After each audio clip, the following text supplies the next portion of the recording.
Anne Darlvraz, la cantine numérique de Brest, a le plaisir de vous présenter son podcast. Dans ce 49e épisode du podcast de Anne Darlvraz, la cantine numérique de Brest, nous accueillons Yves Rougy. On parle ondes courtes et rebonds sur la ionosphère ou bien d'autres objets étranges comme la Lune ou des montagnes. Yves Rougy montre ses talents de pédagogue pour nous faire entrer dans le monde technique des radioamateurs en mettant l'accent sur les échanges radio avec les satellites. On parle encore de sa chaîne Twitch et du plaisir qu'il éprouve à y échanger avec une communauté bienveillante et compétente. Bonne écoute. Yves Rougy, bonjour. Bonjour. Tu es formateur en informatique principalement, mais tu es surtout connu pour ta chaîne Twitch où tu es Yorzian. Tout à fait. Mais tu es avant tout un passionné de technologie et de vulgarisation. Oui, effectivement, c'est expliquer des choses techniques, c'est un truc que j'aime bien faire. Des fois, c'est un peu un challenge à faire et oui, c'est un truc qui me plaît beaucoup. Donc la semaine, tu es formateur principalement orienté Linux, mais tu as d'autres cordes à ton arc. Et le week-end, tu passes un temps fou en fait à essayer de trouver comment nous expliquer des trucs très très très compliqués. Quelquefois, j'essaye de me dire justement, c'est un challenge, on a un sujet qui est compliqué. En réalité, les sujets, ils sont compliqués parce qu'on met des mots compliqués dessus. Mais si jamais on creuse le sujet, ça, c'est difficile à faire. Quelquefois, sur les sujets que je connais, c'est pour ça que j'arrive à faire ça, parce que c'est des sujets que je connais, mais c'est parfois, faut vraiment creuser pour y arriver. Si on comprend le fond des choses, on peut l'expliquer avec des mots simples. Et c'est un jour un excellent prof de maths qui m'avait dit: «Tu sais, les maths, il y a pas besoin d'équations pour en parler. On a besoin d'équations pour travailler avec, mais pour expliquer ce que c'est, il y a pas besoin d'équations. Mais le problème, c'est que pour expliquer les maths sans équations, il faut très bien comprendre ce que c'est et comme ça fonctionne». Et j'ai gardé ça quelque part dans ma tête pour pouvoir me dire: «Bah oui, en fait, si je peux pas expliquer quelque chose simplement, sans forcément rentrer dans les techniques, sans forcément rentrer dans les outils qui servent à manipuler, cette chose-là, c'est que dans le fond, je l'ai pas comprise». C'est la chose que j'essaye de travailler. Et on t'a invité pour nous expliquer un truc très compliqué, très simplement, les ondes courtes, le radio amateur et les communications avec les satellites. Voilà, alors c'est pour ça que tu dis: «C'est très compliqué». Moi, je vais dire: «Mais non, c'est très simple, évidemment». Et j'aime bien introduire ça, le concept de parler du monde de la radio avec une petite phrase, où je dis: «Mais en fait, tu sais, chaque fois que tu manipules un objet sans fil, que ce soit la télécommande, de grand-mère, infrarouge, ou alors, le truc qui ouvre la porte de ton garage, et ben, tout ça, ça utilise, des ondes électromagnétiques». Moi, je trouve ça magique et comme je trouve ça magique, j'ai envie de comprendre comment ça marche et voilà. À partir de là, j'explore, j'essaie de comprendre et c'est à cause de ça, bah, que je suis devenu radioamateur. Depuis longtemps, tu... Alors, faudrait que je j'ai pas de repère temporel, en fait, mais allez, on va dire, à la louche, en prenant un petit peu de marge, depuis, 30 ans. J'ai passé ma licence radioamateur, j'étais étudiant, Tu commences à maîtriser le sujet. je formulerai pas ça comme ça parce que j'ai pas fait énormément de communication. J'ai exploré beaucoup de choses, mais j'ai pas fait énormément de communication, mais j'ai exploré pas mal de choses, j'ai suivi pas mal de choses. Je connais des gens qui ont des licences depuis beaucoup moins longtemps que moi, qui, sur des sujets en particulier, sont extrêmement forts et beaucoup, beaucoup plus forts que moi. Ça, il y a aucun doute là-dessus. Par contre, je pense que j'ai une vision transverse qui est plutôt pas mauvaise, parce que j'ai essayé plein de choses et puis j'ai vu la progression de plein de technologies. Je vais te donner un exemple. Heu, évidemment, j'ai voulu très tôt marier l'informatique au monde de la radio. Heu, pour moi, c'était une évidence et j'ai fait une technologie qu'on appelait dans les années 90, fin des années 90, début des années 2000, du packet radio. C'est un mécanisme de transmission de paquets de données qui va pas très vite, hein, c'est du 1200 bits par seconde, qui était une adaptation pour le monde de la radio d'un protocole réseau que peut-être des gens qui font dans le réseau qui nous écouteraient connaîtraient, qui s'appelle le X25. C'est du AX25 et avec ça, on pouvait se connecter d'ordinateur en ordinateur jusqu'à atteindre des conférences et moi, je me souviens avoir discuté, j'avais quoi, 19 ans, 20 ans, avec, des gens, qui étaient au, GPL. de la NASA aux États-Unis et je discutais avec eux parce que je m'étais connecté en Suisse. De la Suisse, je m'étais connecté, je crois que non, je crois que directement depuis la Suisse, il y avait un lien avec le Goddard Center, où il y avait le JPL et puis on pouvait discuter entre nous, entre radioamateurs, mais en l'occurrence, c'était des radioamateurs qui étaient, des gens qui travaillaient à la NASA et j'en ai un excellent souvenir, par exemple, pour ce genre de petite anecdote. Ouais, pour un jeune étudiant, ça doit être très motivant. Là, ces ondes électromagnétiques et ces communications par ondes électromagnétiques, elles sont réparties en bandes variées, elles sont découpées et finalement, ensuite, elles sont attribuées et les radioamateurs, ils ont droit à une toute petite portion de ça, quelque part, ce dont les autres n'ont pas voulu. Alors c'est pas tout à fait ça. Oui, mais en fait, on a effectivement, en tant que radioamateur, droit à certaines bandes de fréquences qui ont été négociées. C'est pas forcément des bandes que d'autres n'ont pas voulu parce qu'il y en a qui sont extrêmement convoitées. Il y a pas que des bandes qui sont données en exclusivité aux radioamateurs. Il y a des bandes qui sont données en partage aux radioamateurs, partage avec d'autres usagers. Il y a d'ailleurs beaucoup de bandes qui sont en partage avec d'autres usagers. Il y a quelques bandes qui sont en exclusivité, mais par exemple, pendant longtemps, pour pouvoir utiliser les ondes courtes, il fallait passer une licence dans laquelle il y avait un examen sur le code Morse. Et s'il y avait un examen sur le code Morse, c'est pour que les fréquences qu'on utilise, d'autres utilisateurs de ces mêmes fréquences-là puissent discuter avec nous pour nous demander, par exemple, de se décaler en fréquence parce qu'on les dérange, etc., en Morse. Et donc, du coup, il y avait un besoin de communiquer avec le code Morse, de maîtriser le code Morse pour pouvoir justement pouvoir échanger avec d'autres utilisateurs légitimes des mêmes bandes de fréquences. Donc, il y a pas mal de fréquences qui sont partagées avec d'autres usagers.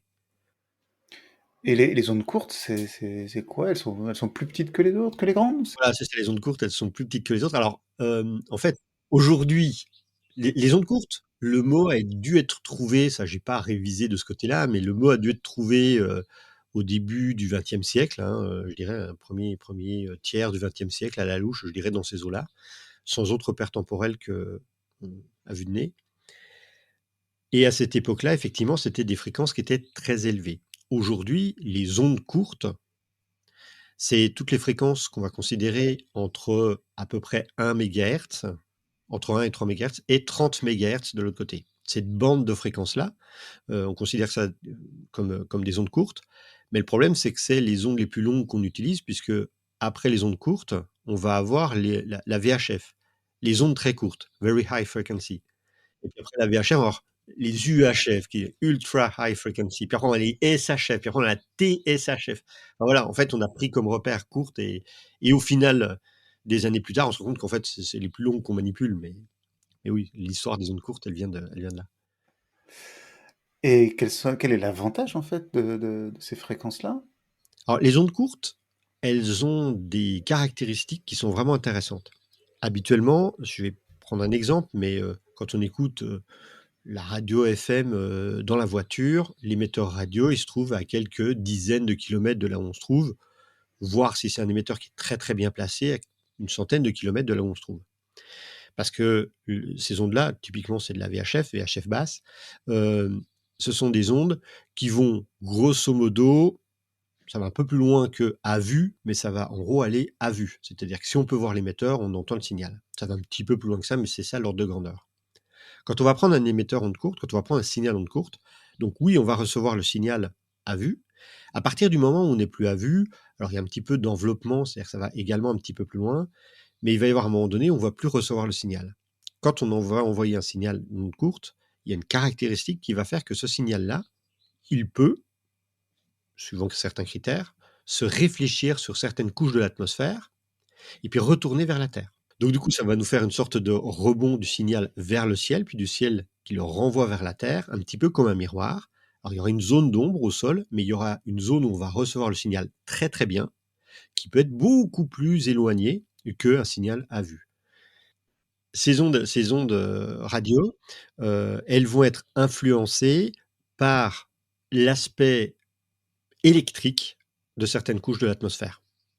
Et cet aspect électrique, il sera plus ou moins présent en fonction du rayonnement ionisant qui vient de l'espace et typiquement qui vient du Soleil. Et donc du coup, l'activité du Soleil va avoir un impact sur le côté réfléchissant de ces couches de l'atmosphère. Et ce côté réfléchissant, il va être réfléchissant pour certaines fréquences d'ondes courtes, moins réfléchissant pour d'autres fréquences d'ondes courtes. Et puis également, le soleil va générer des signaux, du bruit pour certaines fréquences d'ondes courtes. Je vais prendre un exemple. Tout en bas des ondes courtes, aux alentours des 3-4 MHz, il y a une bande de fréquences radioamateurs là-dedans qu'on appelle la bande des 80 mètres, parce qu'on a tendance à représenter les fréquences à partir de leur longueur d'onde, donc 80 mètres de longueur d'onde. Pour ça, je dis c'est pas si court que ça, 80 mètres. Eh bien, cette bande de fréquences-là, en pleine journée, le bruit généré par l'activité du soleil fait qu'on n'entend pas grand-chose. Alors, on va entendre des choses, mais c'est pas là où on va faire des contacts extraordinaires. Par contre, une fois qu'il fait nuit, il y a plus ce rayonnement lumineux et il y a plus ce rayonnement qui vient avec le rayonnement lumineux qui va faire du bruit dans le récepteur. Et là, on peut faire des contacts à plus grande distance. Mais là, parce que la couche, elle reste ionisée? Parce que, non, c'est pas tout à fait pour ça, c'est parce que en pleine journée, le soleil va faire du bruit. Imagine que c'est comme si c'était une petite lumière. Mais la nuit, là, il n'y a plus le soleil et la couche reste ionisée. Tout à fait, la couche reste un petit peu ionisée, enfin même pas mal ionisée, mais surtout, c'est une fréquence qui va permettre de faire des contacts. C'est plutôt des contacts locaux qu'on va faire avec cette bande de fréquences-là. Il y a peut-être des puristes qui vont m'entendre, qui vont dire: «Oui, non, on peut aussi faire des contacts longue distance». Oui, mais globalement, on va dire, ça va être l'Europe qu'on va faire. Sur le 80 mètres, ça va être la France, l'Espagne, l'Italie, les pays autour de nous qu'on va principalement faire. Bah, ça reste de belles distances quand même. Beh, c'est des distances courtes à l'échelle justement des ondes courtes. Si on monte plus en fréquence, en après-midi, en fin d'après-midi, il y a la bande des 20 mètres, 14 MHz, qui est une bande vers laquelle on va pouvoir faire des contacts assez longs. On peut faire les États-Unis, on peut faire l'Amérique du Sud, on peut faire le Japon. Donc là, voilà, on va beaucoup plus loin. Et là, on comprend bien que pour pouvoir faire ces contacts-là, il va falloir que les ondes elles fassent un ou des fois deux ou trois rebonds sur les couches de l'atmosphère pour pouvoir atteindre leur destination. Donc ça rebondit dans les couches de l'atmosphère, ça rebondit sur la mer, ça rebondit dans les couches de l'atmosphère et puis ça arrive à la destination. Et est-ce que plus il y a de rebonds, plus le signal est perturbé, plus il y a de bruit qu'il va falloir un peu gommer ou... Alors là, c'est vraiment pas mon expertise là, mais plus il va y avoir de rebonds, plus effectivement il peut y avoir des déformations dans le signal. Il peut effectivement y avoir des déformations. Disons que si c'est de la voix, ça permet quand même de se comprendre, mais il va surtout y avoir des variations en termes d'intensité. C'est-à-dire que tu peux avoir pendant 10 secondes un signal que tu vas recevoir très, très fort et sans que personne ne change rien à leurs conditions d'émission, conditions de réception, aux antennes, que tout soit vraiment identique, le signal va devenir à peine audible. Et puis il peut remonter après, ou il peut rester comme ça pendant quelques minutes et puis recommencer. C'est très très variable, justement en fonction des conditions de propagation. Ces conditions de propagation bah, seront plus ou moins affectées si on a plus de rebonds, quoi. Comment quelqu'un qui voudrait s'y mettre va écouter des ondes courtes? C'est pas avec son autoradio? Non, c'est pas, ouais, ça dépend s'il a un vieil autoradio. Les vieux autoradios avaient les bandes ondes courtes. Parce qu'autrefois, les ondes courtes, alors elles sont toujours utilisées comme ça, mais c'est beaucoup moins répandu, en tout cas en France ou dans le monde occidental, on le voit beaucoup moins, mais il y avait des stations de radio qui émettaient des signaux, qui émettaient des émissions, de la musique en ondes courtes. L'avantage, c'était qu'un émetteur qui se trouve au Royaume-Uni pouvait être entendu en Amérique du Sud. C'était un outil et c'est toujours un outil de propagande très important, d'une part, et puis un outil pour les diasporas qui est très important aussi, notamment, il y a pendant des années, eu des gens qui ont émis en France, typiquement l'État français, des signaux en direction de l'Afrique, pour les Français en Afrique, en ondes courtes. Et comme ça, en émettant depuis le centre de la France, depuis à Louis, si je dis pas de bêtises, c'est soit à Louis, soit il y a un autre, soit Issoudun, qui sont deux endroits où il y a des stations radio, mais je ne sais plus lesquelles sont lesquelles, où il y avait des gros émetteurs qui permettaient d'arroser notamment l'Afrique, qui permettaient d'arroser en direction de l'Amérique, des Amériques du Nord, l'Amérique du Sud, etc. Donc c'était très très utilisé. Donc on peut avoir des récepteurs qui reçoivent ça. Alors le problème c'est qu'ils vont recevoir ce genre de stations qui sont très fortes encore aujourd'hui avec des grosses puissances. On ne va pas entendre ce qu'on appelle les stations utilitaires, Les stations utilitaires, ça peut être des avions, ça peut être des bateaux, par exemple, ou des radioamateurs. Parce que là, les puissances émises sont beaucoup plus fortes et donc les signaux sont beaucoup plus faibles. Et la manière de transporter l'information n'est pas la même non plus. Donc, si on a un vieux poste récepteur radio qui fait les ondes courtes, on peut quand même entendre des radios, des musiques, ce qui est un excellent point de départ. J'ai fait plein de démos pour faire découvrir ça à des gens. Mais par contre, si on veut aller un petit peu plus loin, Il faut mettre une antenne de 20 mètres dans son jardin. ça peut aider. La- Alors attention, ça peut aider, mais plus l'antenne est longue, elle ne sera pas forcément meilleure. Il faut qu'elle soit adaptée à la longueur d'onde, justement. Je pourrais y revenir juste après. Mais il va falloir surtout avoir un récepteur qui soit adapté au type de signaux qu'on veut recevoir et une antenne, évidemment. Et pour pouvoir avoir ces récepteurs-là, alors il y a des récepteurs dédiés qui peuvent coûter très cher, ou alors on peut utiliser ce qu'on appelle des récepteurs logiciels qui viennent du monde de la radiologicielle. Et le monde de la radiologicielle, c'est que, comme partout, hein, l'informatique est arrivée et puis a commencé à transformer les usages. Et ce qu'on fait aujourd'hui, c'est que le signal radio, il est numérisé juste après l'antenne, hein, juste des fois un petit peu de préamplification, de filtrage, mais on va numériser le signal de ce côté-là. Et puis on va avoir un ordinateur, on va avoir des circuits qui vont analyser le signal et qui vont en extraire ce qui nous intéresse. Ça peut être de la voix, ça peut être de la musique, mais ça peut également être des signaux numériques, etc. Et là, c'est pas spécialement lié aux ondes courtes, hein, parce que ça, on va rencontrer ça absolument partout. Aujourd'hui, les téléphones mobiles qu'on rencontre, le passage de la 3G à la 4G, alors un petit peu moins de la 4G à la 5G, pas à ma connaissance, mais maintenant je me suis pas renseigné sur le sujet, mais de la 3G à la 4G, il y avait certains émetteurs, certaines antennes, ça a été une mise à jour logicielle pour leur faire comprendre comment est-ce qu'on discute en 4G. C'est simplement un programme qu'on a mis à jour. Donc c'est une technologie qui aujourd'hui est très utilisée. Et cette technologie-là, eh ben, elle permet, si on lui met un récepteur adapté et si on met une antenne adaptée derrière, de recevoir des signaux en ondes courtes qui viennent de l'autre côté de la Terre. Ça coûte Alors, si on veut un truc qui marche vraiment bien, ça coûte quelques centaines d'euros. Si on veut découvrir, pour, je dirais, 50 euros, on peut déjà avoir un bon point de départ pour découvrir. Et donc ça se branche sur n'importe quel ordinateur. Très souvent, ça se branche en USB. Celui qui a 50 euros, je pense, ça ressemble vraiment à une clé USB de stockage qu'on va brancher dessus, mais de l'autre côté de la clé USB de stockage, il y a une petite prise pour brancher une antenne. Et puis après, il faut utiliser un logiciel qui soit capable de comprendre le signal qui arrive par ce périphérique USB. Ces logiciels, on en rencontre tout plein. Il y a des logiciels libres. Je pense notamment à des logiciels comme GQRX, comme SDR++, ou il y en a des qui sont pas libres, comme par exemple SDR Sharp. Et si je cite SDR Sharp, c'est parce que les personnes qui font SDR Sharp, ils ont également créé des récepteurs SDR qui sont d'excellente qualité. Par contre, ils sont un petit peu plus chers, hein. C'est le HF Discovery, le AirSpy HF Discovery, auquel je pense, doit coûter dans les 250 euros. Par contre, en termes de qualité de réception, c'est quelque chose de vraiment niveau professionnel, quoi.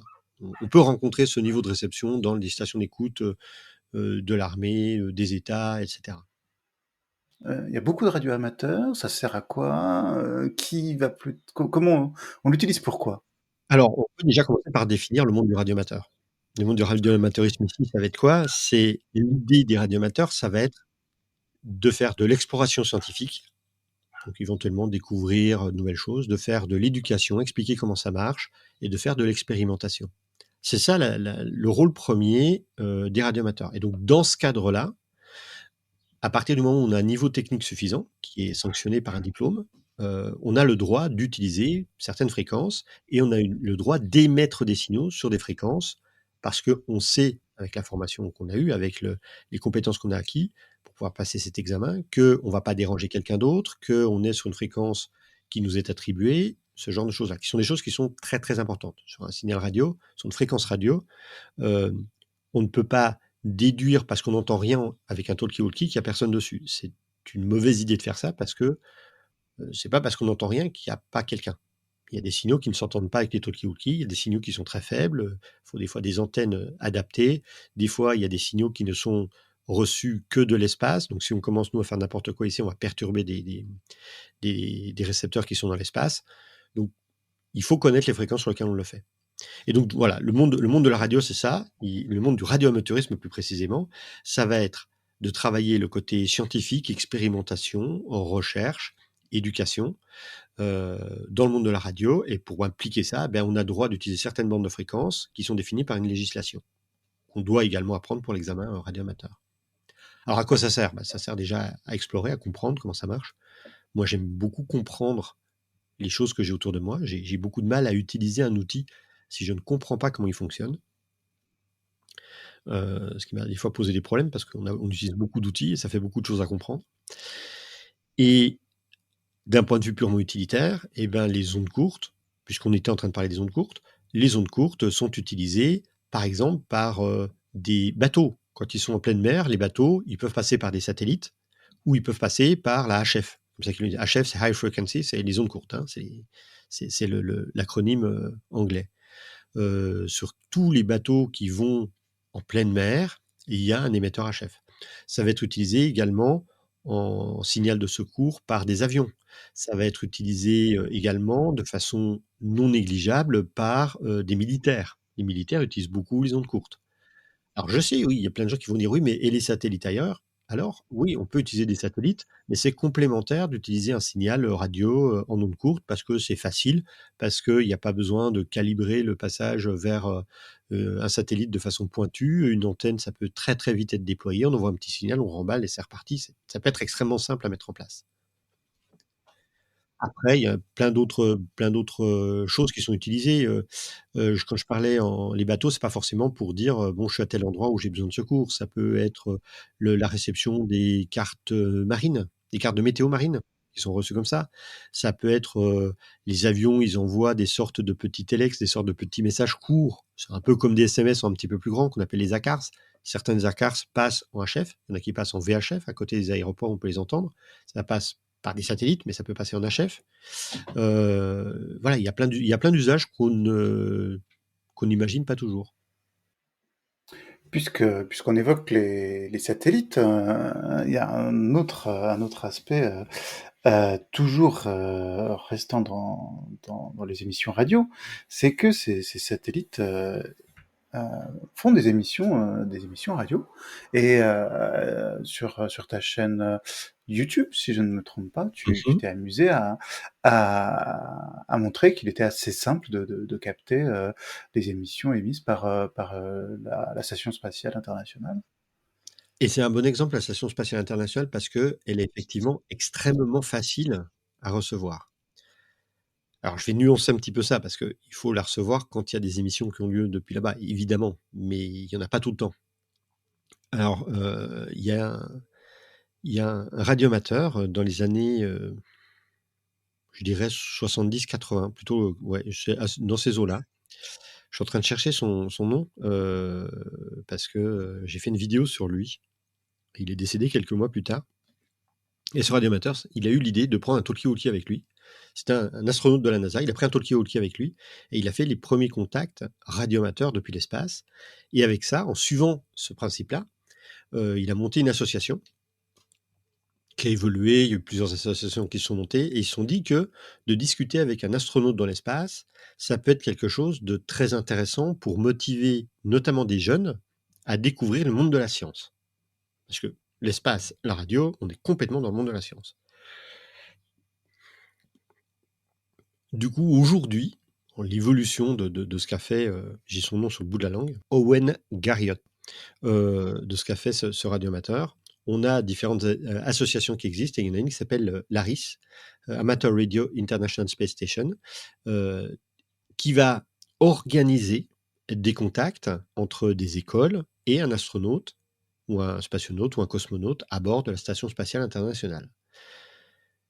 Pourquoi ils vont faire ça? Pour pouvoir permettre à des élèves, à des jeunes, des enfants, des ados, de pouvoir poser une question simple à un astronaute et d'entendre en direct l'astronaute lui répondre depuis l'espace. Et je mets un petit peu d'emphase en disant ça parce que la première fois qu'on entend un astronaute parler, même s'il ne nous répond pas directement, qu'on entend un astronaute parler, comme ça, dans le creux de sa main. Il se passe quelque chose de magique. Il y a toujours une sorte de frisson qui vient parce que, eh ben, la personne avec qui on parle, elle est au-dessus de nos têtes, elle est à 400 kilomètres au-dessus de nous. Et alors, de faire ces contacts-là, heu, d'une part, ça a permis donc à plein d'enfants enfin, je dis enfants, c'est des jeunes, hein, ça peut être des ados, également, de découvrir le monde de la science. Avec le monde de la science, il peut être passionnant, il peut nous il c'est pas un truc nébuleux, compliqué quelque part, ça peut carrément nous happer, d'une part. Et d'autre part, vu que ça utilise des fréquences radioamateurs, c'est organisé avec les agences spatiales et avec les organismes qui gèrent les fréquences radioamateurs. Tous les radioamateurs et tous les écouteurs, toutes les personnes qui écoutent les signaux peuvent l'entendre. Et la Station spatiale internationale, elle n'est pas très loin de nous, elle est à peu près à 400 kilomètres de nous. Quand elle passe au-dessus de nous, elle est à vue. Et donc même avec peu de puissance du côté de la Station spatiale internationale, un simple talkie-walkie à 30 ou 40 euros peut recevoir le signal, mais d'une façon euh, très fidèle. On peut très très bien le recevoir. Ça va juste aller très vite parce qu'elle passe en 10-12 minutes, le signal il est passé. Donc la station spatiale est passée, donc du coup on l'a capté pas très bien, puis un peu mieux, puis très bien, très bien, très bien, puis très bien, et puis on n'entend plus rien. En 12-13 minutes, c'est plié. Mais quand on le reçoit très bien, on le reçoit très très bien. Il faut juste être au bon endroit au bon moment. Alors c'est pour ça que j'ai essayé au maximum, c'est via Twitter que je faisais ça, de relayer les annonces de ces fameux contacts Harris. Il y en a eu pas mal en France quand il y avait Thomas Pesquet dans l'espace. Aujourd'hui, il est plus dans l'espace, il y en a un petit peu moins en France, il y en a plus avec d'autres pays et d'autres écoles. Il faut savoir que l'école avec laquelle le contact est fait, autant que possible, on essaie de le faire dans la même région du monde, mais c'est pas toujours possible. Et quelquefois, en France, on pouvait recevoir le signal d'un astronaute qui répondait à des enfants qui se trouvaient dans une école en Amérique du Sud. Comment ça se passe? C'est tout simplement que dans l'école, ils étaient en relation avec, en passant par Internet, avec une station radioamateur qui était certifiée pour discuter avec l'ISS, avec la Station spatiale internationale, qui était pour l'Europe soit en Belgique, soit en Italie. Et puis, quand le signal est envoyé vers l'ISS, si elle est au-dessus de la Belgique ou de l'Italie, elle passe pas loin de la France, elle passe au-dessus de la France aussi, donc on peut entendre tout ou partie de la communication. On n'entendra que les réponses de l'astronaute, mais ça se reçoit très très bien. Et j'encourage tout le monde à essayer de faire cette réception. Il y a le site de l'ARIS francophone qui donne toutes les informations sur la fréquence, sur quand est-ce que ça a lieu, parce que vraiment c'est magique. Je connais des gens qui l'ont fait en sortant dans la rue, en écoutant dans la rue, et ils avaient les yeux, enfin des gens qui ont 40 ans, 50 ans, ils avaient les yeux qui brillaient comme on peut faire briller les yeux d'un enfant à Noël, quoi. C'était vraiment magique.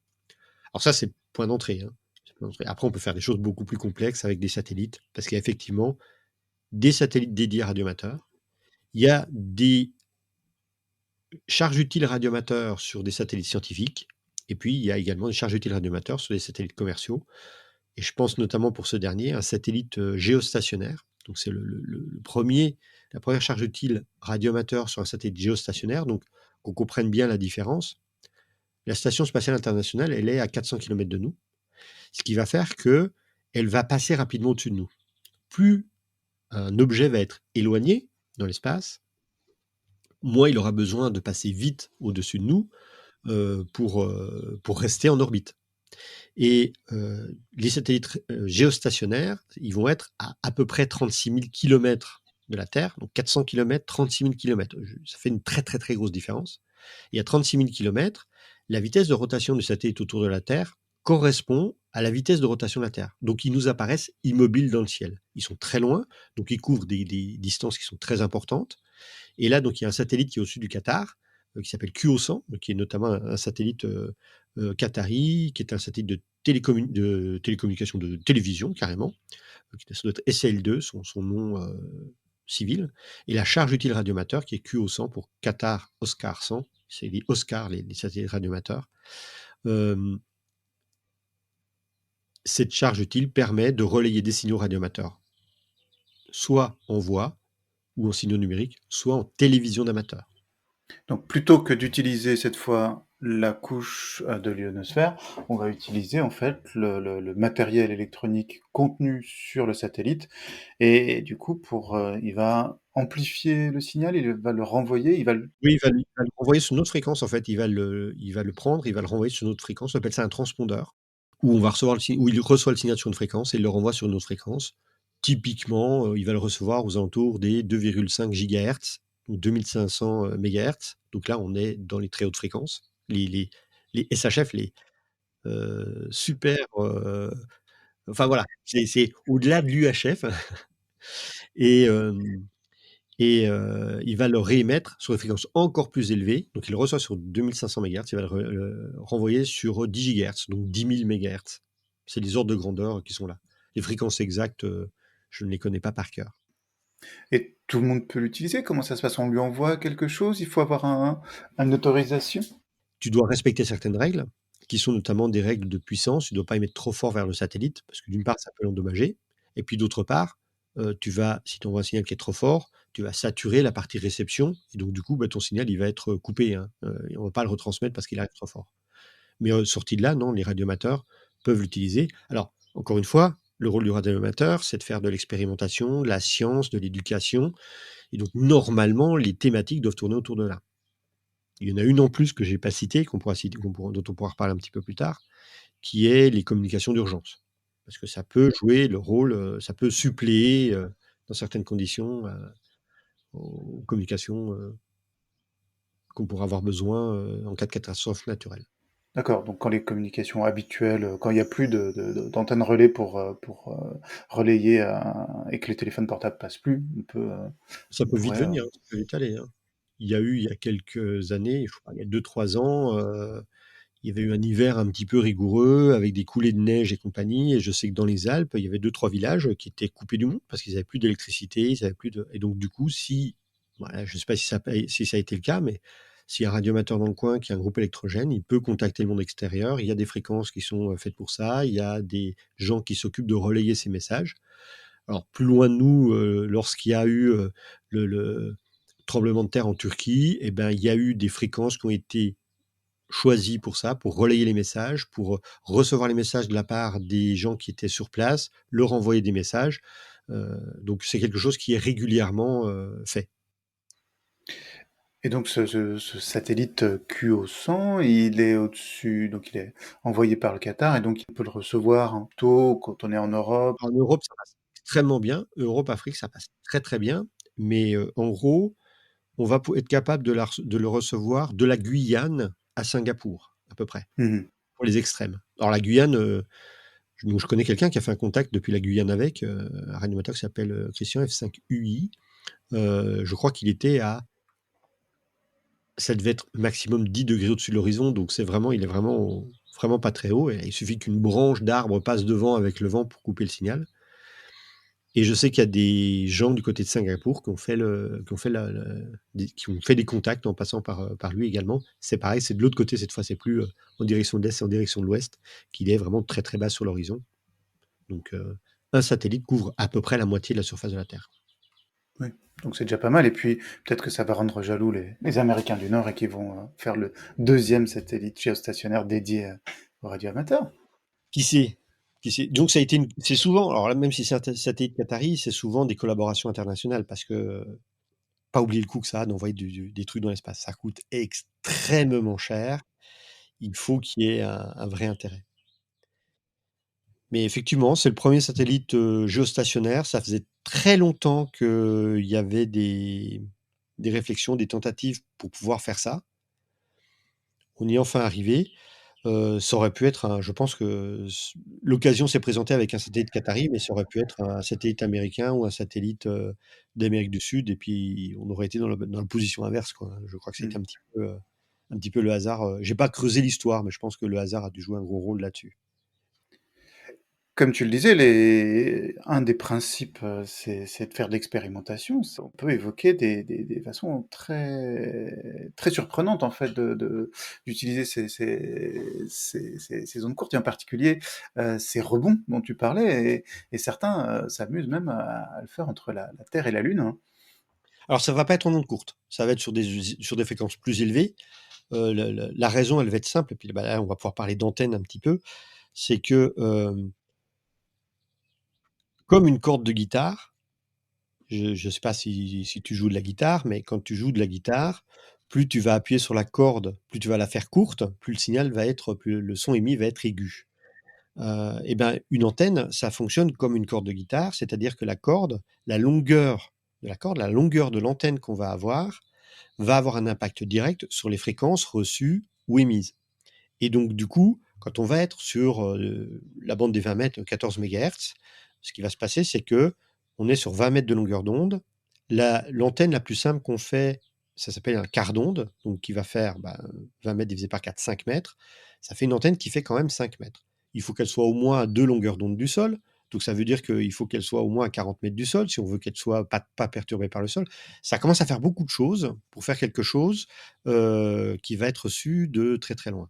Et en plus, une antenne comme celle-là, elle va émettre des signaux dans toutes les directions. Elle va recevoir des signaux de toutes les directions. Alors nous, ce qu'on va vouloir faire, c'est si on envoie un signal en direction de la Lune, l'objectif est, tu ne l'as pas dit, mais je vais le dire, ça va être d'utiliser la Lune comme un réflecteur. Donc il va falloir envoyer un signal et on va recevoir l'écho qui vient de la Lune. Il va falloir déjà envoyer beaucoup de puissance vers la Lune. Donc ce qu'on va chercher à faire, c'est d'avoir des fréquences pour lesquelles on va pouvoir focaliser l'onde.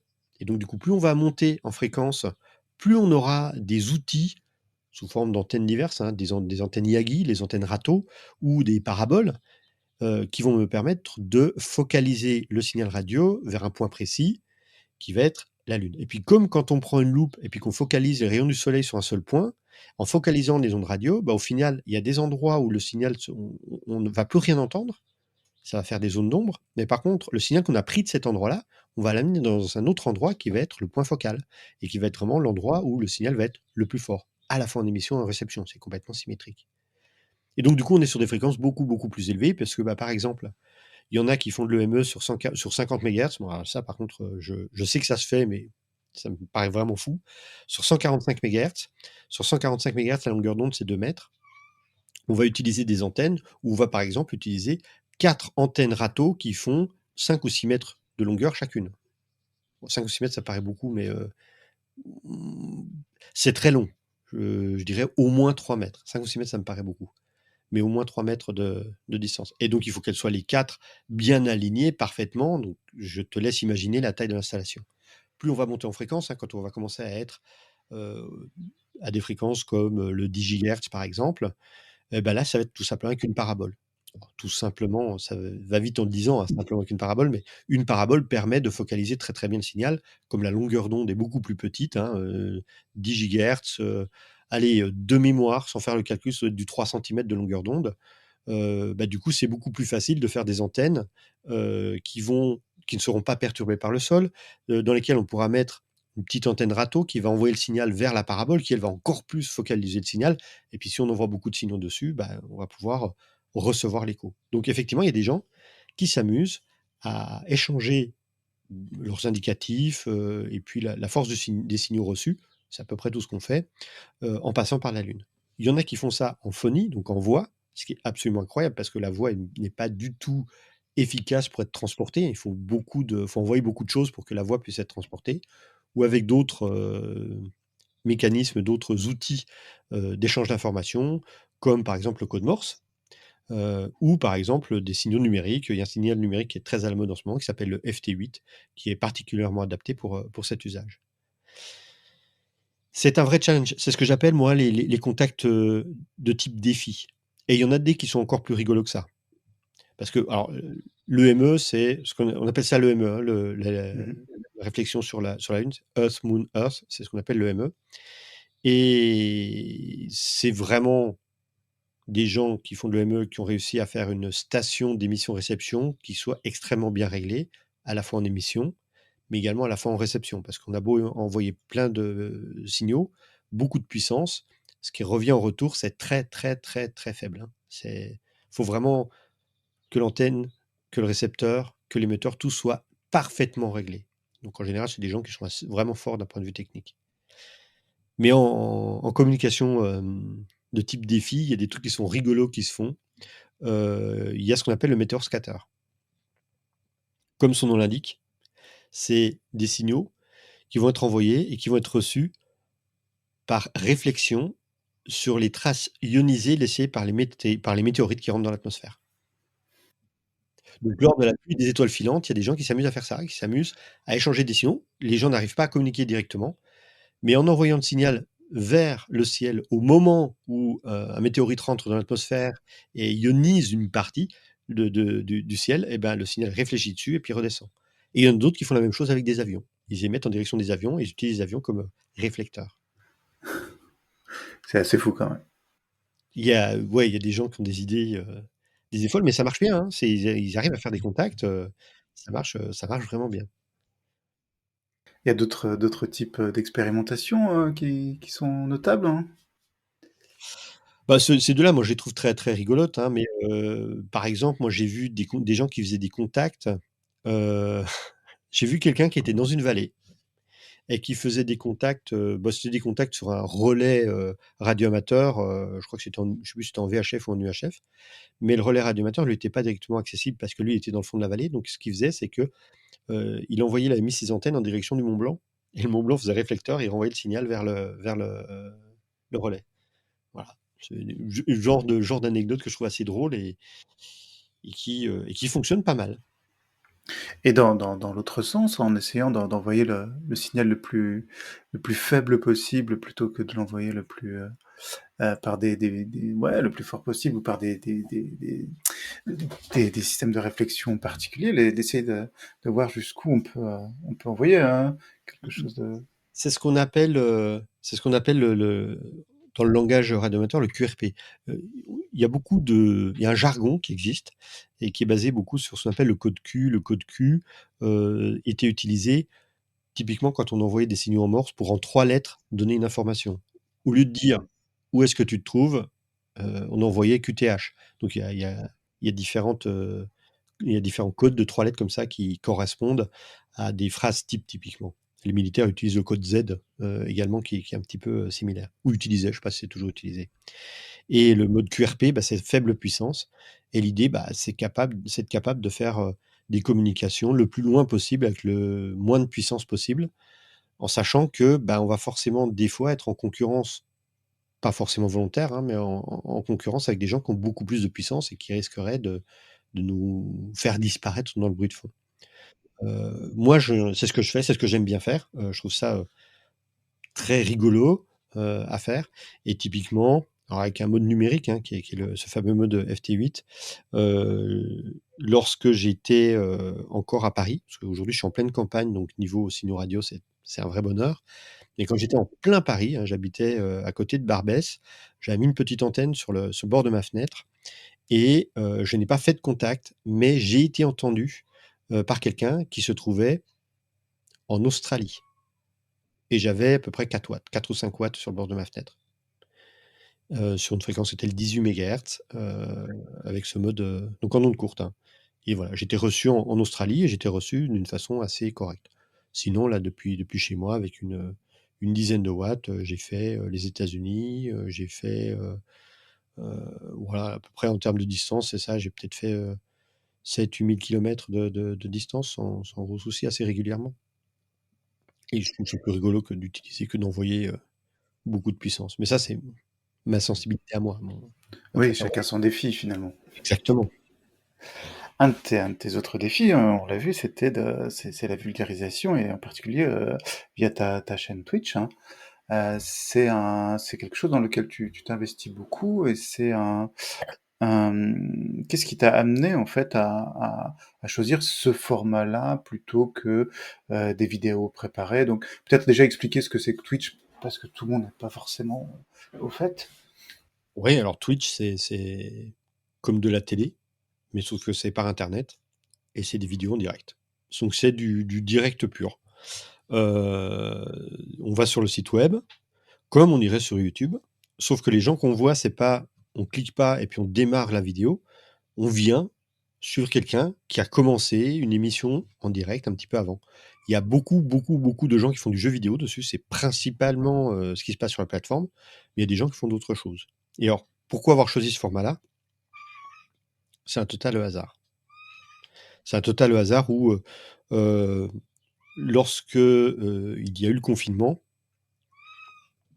j'ai commencé, comme énormément de monde, à faire des émissions sur Twitch. Au début, ça a été un petit peu sous Linux, parce que ce que je voulais, c'était, avoir une certaine visibilité sur les réseaux sociaux à ce moment-là, puisque en termes de prospective, professionnelle, à ce moment-là, j'étais en train de réorganiser mes clients et j'en avais plus qu'un de clients qui faisait des formations présentielles. Donc je te dis pas, à partir du moment où, le confinement est arrivé, moi je suis pas salarié, je suis à mon compte, hein.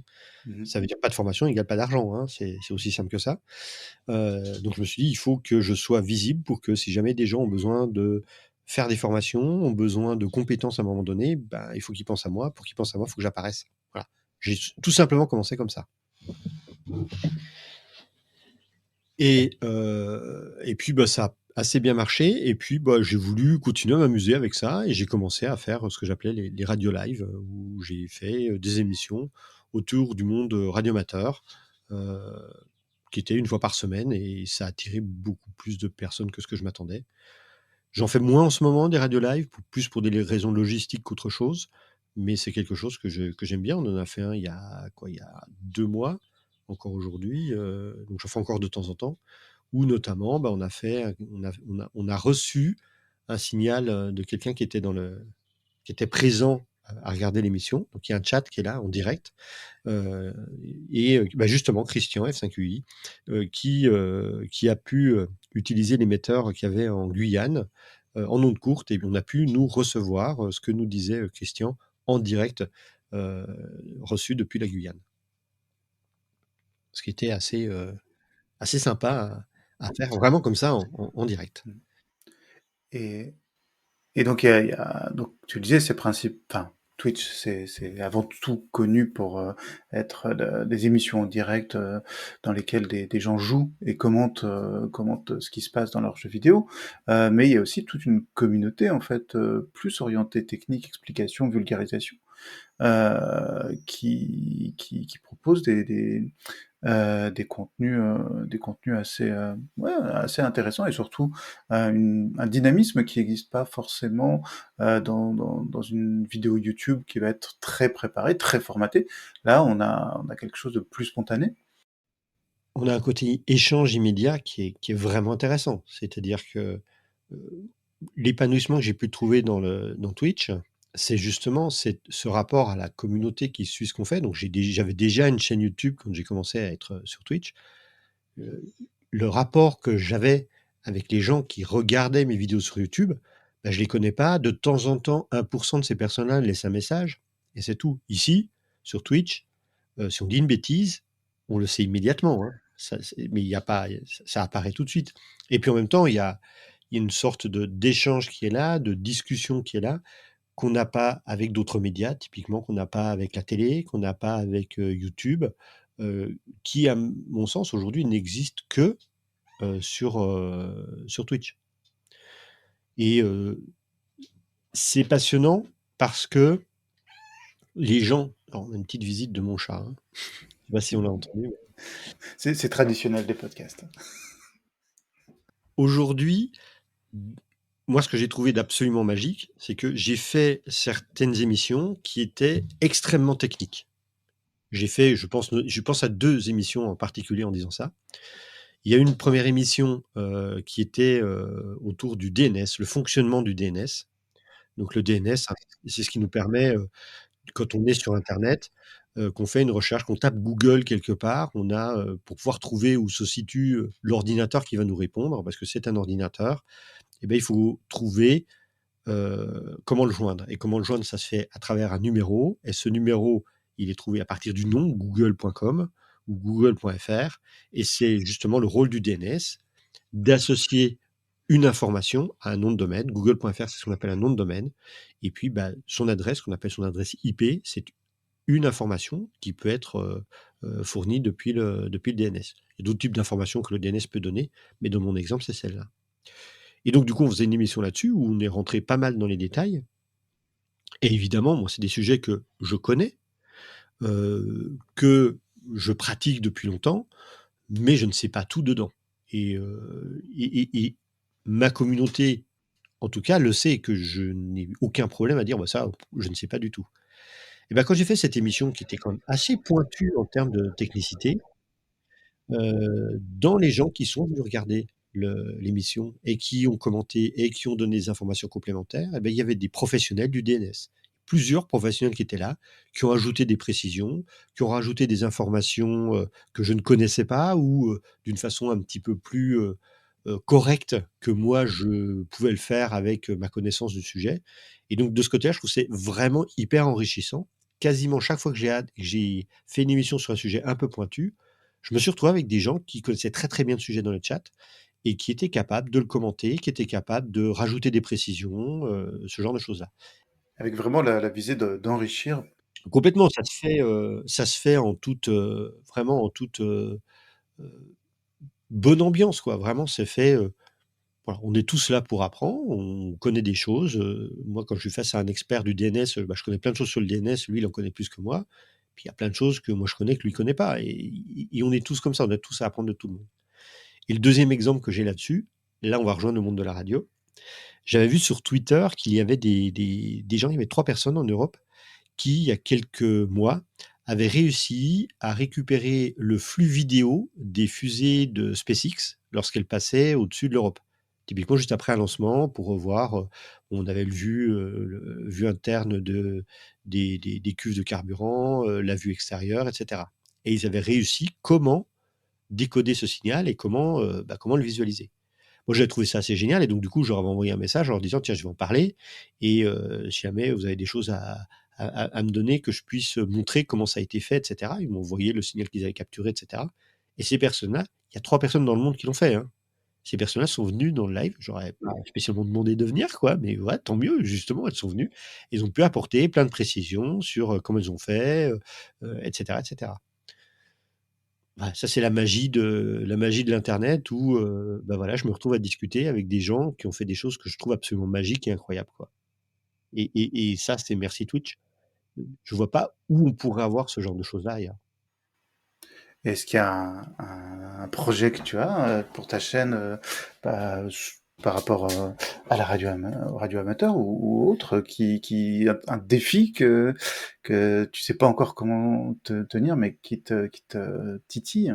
J'en ai plusieurs. Aujourd'hui, le premier défi, c'est un défi qui est pas du tout, pas très sexy. C'est un défi qu'il faut que je trouve le temps. C'est tout simplement, c'est qu'aujourd'hui, si je fais peu d'émissions autour de la radio, c'est parce que j'ai pas le temps de les préparer. Parce que, bah, voilà, j'ai mon activité professionnelle, justement grâce aux réseaux sociaux, mon activité s'est développée d'une manière assez importante. Je ne vis plus dans Paris, je vis à la campagne, mais pourtant je vais encore régulièrement à Paris donner des cours et donc du coup, ça me fait des grosses journées et j'ai moins le temps le soir de faire ça. Donc il faut que je trouve un moyen, j'expérimente diverses choses, il faut que je trouve un moyen de faire un petit peu plus de live autour de la radio ou que je me trouve un planning pour faire ça. Bon, ça c'est le premier défi, c'est un défi qui est plus, logistique de mon côté. Maintenant, il y en a un autre et on en a parlé plusieurs fois avec d'autres radioamateurs. J'aimerais bien faire un radio live qui soit, diffusé sur Twitch et en parallèle, qui soit diffusé justement en vidéo sur QO100, sur ce satellite, géostationnaire. Pourquoi c'est un challenge? Bah, parce qu'émettre en direction de QO100, quand on a construit une station d'émission, réception vis-à-vis de QO100, qu'on sait le faire, c'est très bien. Quand on ne sait pas le faire, c'est un réel challenge. Il y a plein de choses à apprendre et le monde de la radio, c'est un monde de compétences. Le monde de compétences, ça veut dire quoi? Ça veut dire que on ne sait pas faire les choses tant qu'on les a pas faites. On peut comprendre la théorie. Maintenant, entre la théorie et réaliser des opérations, il y a plein de détails qui peuvent faire que ça ne fonctionne pas. Lors d'une émission, bah, il faut juste que ça marche. Voilà.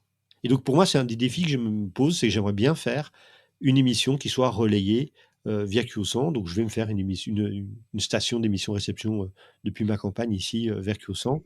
Mais ça va mettre un certain temps, hein. Je pense qu'il y a encore au moins 1 an de boulot pour y arriver.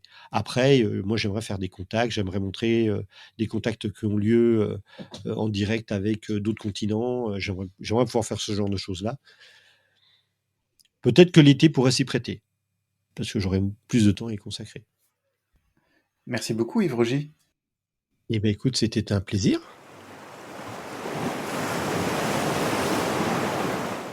Cet épisode touche à sa fin. Nous espérons qu'il vous aura intéressé. Envoyez-nous vos questions, commentaires et propositions par email à coucou@lacantine-brest.net ou via Twitter. À très bientôt.